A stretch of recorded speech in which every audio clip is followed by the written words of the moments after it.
pleasant day, everyone. It's another learning episode, and for today, I'm going to discuss about the introduction of the angle of elevation and depression. So actually, this is the application of the trigonometric function. So again, this is your teacher, Marlene Nuno, and let us have its application of the trigonometric functions. So for the topic, as it is stated, this is just an introduction of our application of the trigonometric function. Let us have the discussion about the angle of elevation and depression. So let us have this illustration of mine. So looking forward from my eye, we have this figure. So from the eye level, we will form the horizontal line of sight. And then if I'm going to look upward, the angle of elevation is formed. While if I'm going to look down, the angle of depression is formed. Let us have a detailed discussion. So again, from this figure, from my eyes, this will be the line of sight. It is an imaginary line that connects the eye of an observer to the object being observed. If I'm going to look up, we will form the angle of elevation. So this angle of elevation is the angle from the horizontal to the line of sight of the observer to the object above. Otherwise, if I'm going to look down,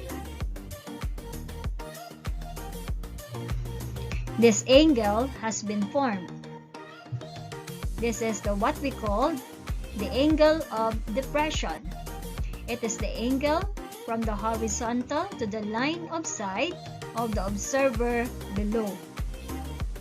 So I hope these three definitions are clearly observed because this will be used in our discussion. Now let me give you some examples to illustrate our angle of elevation or angle of depression. So let us have the question in mind. Is the angle formed angle of elevation or angle of depression?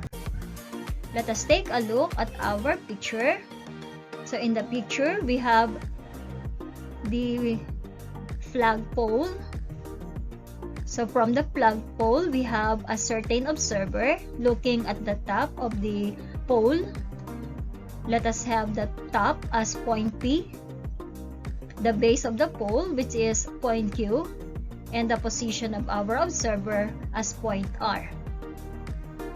Let us name our line of sight. So this is from the observer going to the point where the base of the flagpole is located.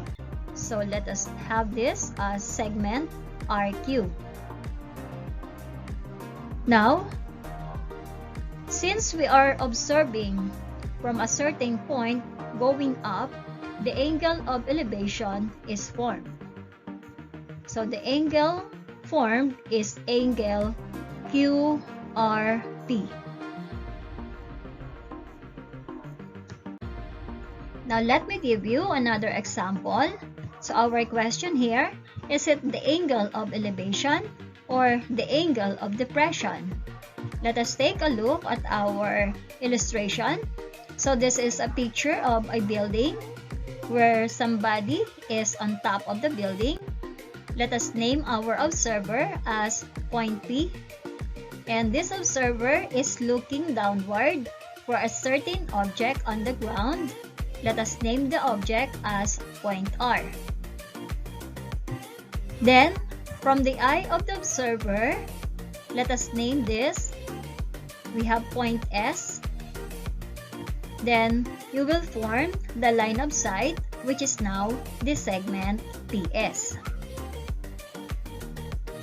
From here, we will form our angle, and this is the angle of depression since the observer is looking downward. So the angle of depression is called angle SPR.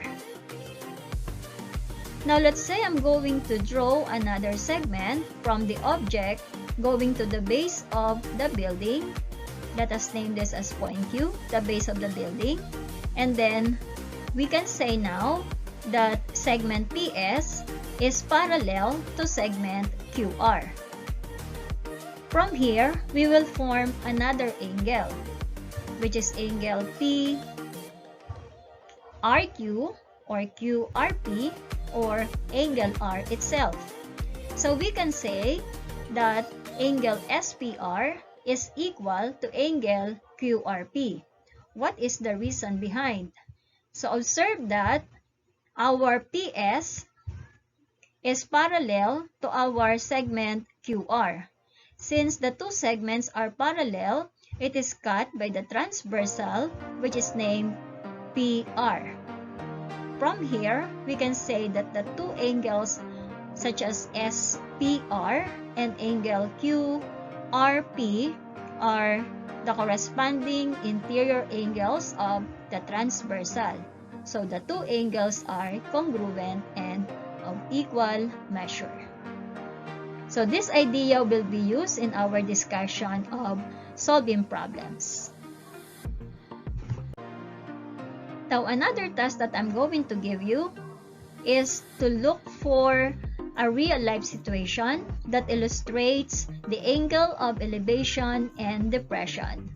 Just look around and try to look for the possible situations that we have. So these are the real application of trigonometric functions. So see you next time for the application of these videos. Thank you so much. God bless everyone.